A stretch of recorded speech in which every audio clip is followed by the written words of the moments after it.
A palavra de Deus para nossos corações esta noite está no livro sagrado do Evangelho de João, no capítulo 3, verso 16. Na verdade, eu quero iniciar uma série de mensagens sobre salvação. Há muita dúvida sobre isso. Alguém pode salvar-se? É possível asseverar que você realmente está salvo? Alguém pode afirmar isso, que está salvo? O que a Bíblia fala sobre salvação? Então, à luz desse tema, nós vamos iniciar essa série. E o versículo, texto áureo, que fala de salvação, é João 13,16, que Martinho Lutero disse que a Bíblia é em miniatura. Ele disse que se tudo mais você perdesse da Bíblia, se tudo mais fosse apagado da Bíblia e ficasse apenas este versículo, já seria suficiente.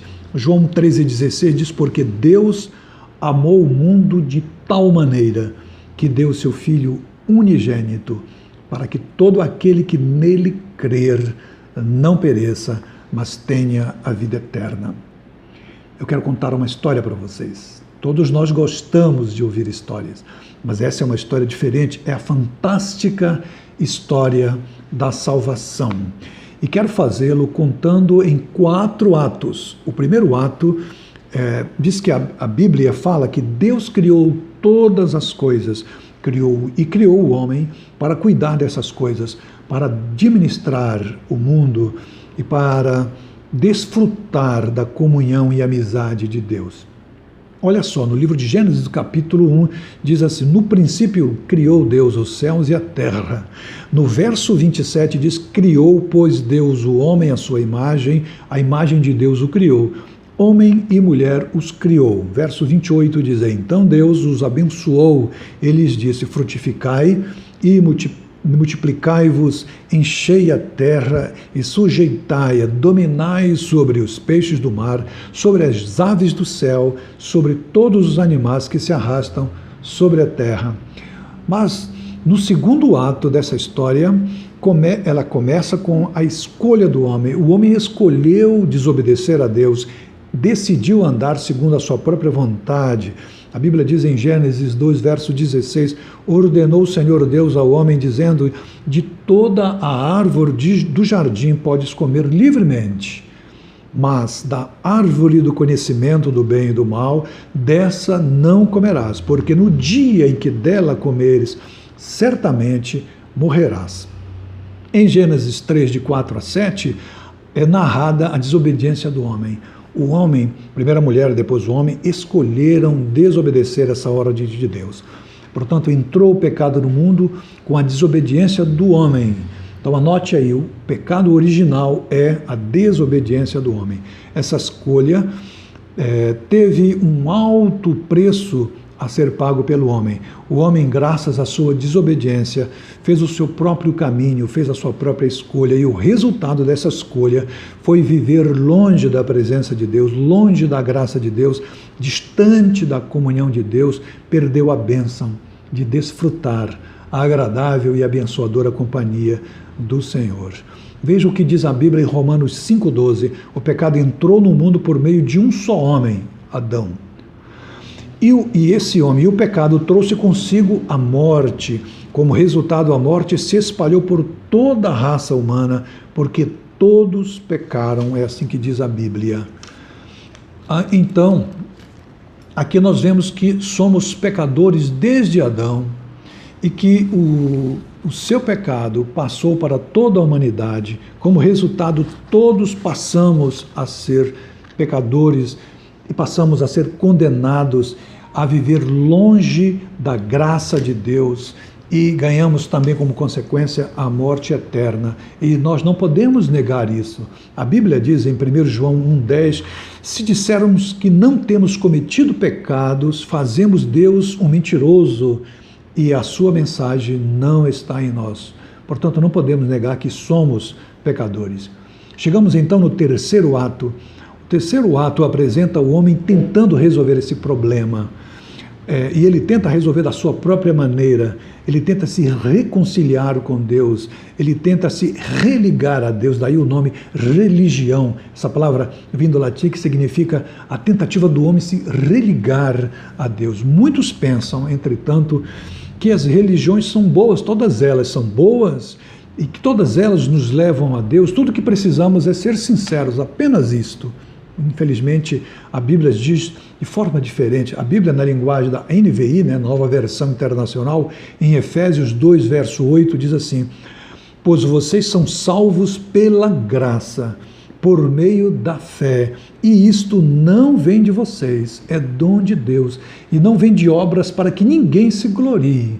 Olha só, por mais que o homem se esforce, por mais que muitas religiões sejam boas, a Bíblia está aqui dizendo que o homem não pode conseguir a sua salvação por este e por nenhum outro meio. Esses dois versículos são autoexplicativos. Ninguém pode salvar-se a si mesmo. A salvação não depende de boas obras, não depende de nenhum esforço humano. E então isso nos leva ao quarto e último ato, que traz a solução de Deus para nós. A solução, ela vem de Deus. Ouçam com atenção o que nos diz a Bíblia em Romanos, capítulo 5, versos 18 e 19. Diz assim: consequentemente, assim como uma só transgressão resultou na condenação de todos os homens, abre parênteses, né? Essa transgressão única foi a desobediência de Adão e Eva lá no Jardim do Éden. Continua a Bíblia: assim também um só ato de justiça resultou na justificação que traz vida a todos os homens. E este ato de justiça, parêntese aqui, é Jesus, pagando o preço da nossa salvação ali na cruz do Calvário. Voltamos à Bíblia. Logo, assim como por meio da desobediência de um só homem, muitos foram feitos pecadores, assim também por meio da obediência de um único homem, muitos serão feitos justos. Então é a obediência de Jesus, né? Queridos, nós podemos dizer aleluia, né? Louvado seja o nome do Senhor, porque o preço que nós não poderíamos pagar foi pago. Romanos 4, 25 diz assim: ele, Jesus, né, foi entregue à morte por nossos pecados e ressuscitado para nossa justificação. Agora, há uma só pergunta que talvez você esteja pensando aí: por que só Jesus pode salvar? Bom, primeiro, porque ele é o único que ressuscitou, ele é o único que está vivo, ele é o único que reina para sempre. Ouça a Bíblia, Hebreus 7:25 diz: e por isso ele pode hoje e sempre salvar as pessoas que vão a Deus por meio dele, porque Jesus vive para sempre, a fim de pedir a Deus em favor delas. Que coisa maravilhosa, né? Em segundo lugar, porque foi ele o único que foi enviado por Deus com essa missão. Foi ele o Cordeiro de Deus que veio para tirar o pecado do mundo, nos diz a palavra do Senhor. Ele morreu por nós, ele morreu por nossos pecados. João 14:6 diz assim: eu sou, palavra de Jesus, o caminho, a verdade e a vida, e ninguém vem ao Pai a não ser por mim. Portanto, não há outro que possa ser salvo. Em Atos 4:12, a Bíblia confirma isso, diz assim: não há salvação em nenhum outro, pois debaixo do céu não há nenhum outro nome entre os homens pelo qual devamos ser salvos. Portanto, ele é o único Salvador, porque a Bíblia diz que não há outro. Talvez você tenha mais uma pergunta e ela seja: como faço para ser salvo? E a Bíblia também vai nos ajudar. Bom, primeiro, aceite que você é pecador. A Bíblia diz que você é, que eu sou, e que por isso você não pode se salvar. Segundo, aceite que Jesus é o Filho de Deus e o único que tem poder para perdoar pecados e salvar você. Terceiro, aceite, arrependa-se de seus pecados e convide Jesus agora mesmo para ser o teu Salvador, o teu Senhor.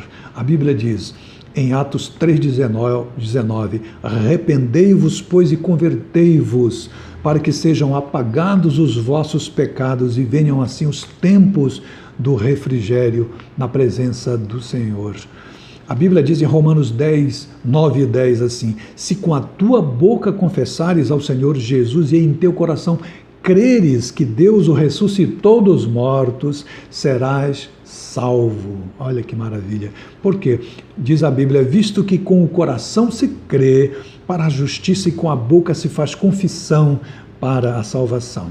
Quero concluir dizendo, querido, escute bem, ao receber Jesus, o que é que você e que eu O que é que nós ganhamos com isso? Romanos 5,1 diz: agora que fomos aceitos por Deus pela nossa fé nele, temos paz. Olha que maravilha! E por meio do nosso Senhor Jesus Cristo, recebemos essa paz. E ainda no texto que nós lemos no início, João 13,16, diz que nós que cremos nele, nós recebemos Jesus e recebemos a vida eterna, que ele diz que porque todo aquele que nele crê não pereça, mas tenha a vida eterna. Hoje é dia de salvação para você. Receba Jesus como teu único e suficiente Salvador.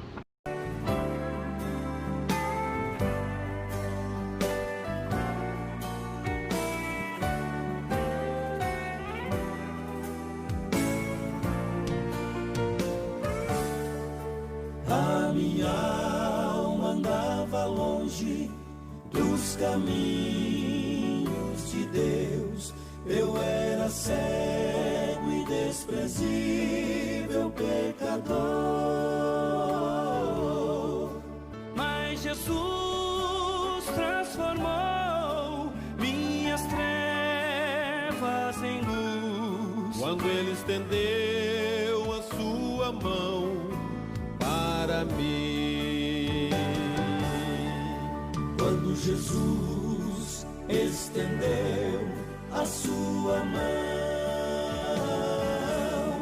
quando Ele estendeu a sua mão para mim, eu era pobre, perdido, sem Deus, sem Jesus. Quando Ele estendeu a sua mão para mim. Aleluia.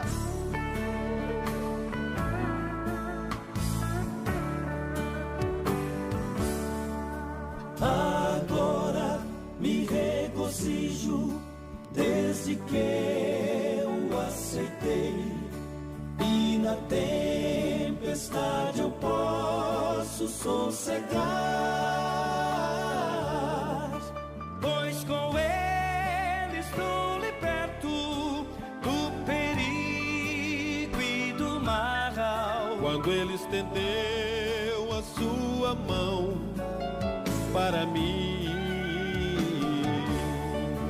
quando Jesus estendeu a sua mão,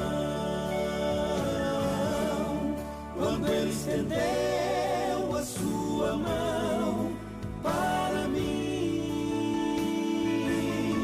eu era pobre, perdido, sem Deus, sem Jesus. Quando Ele estendeu a sua mão para mim, quando Jesus estendeu a sua mão, quando Ele estendeu a sua mão para mim, eu era pobre, perdido, sem Deus e sem Jesus. Quando Ele estendeu a sua mão para mim.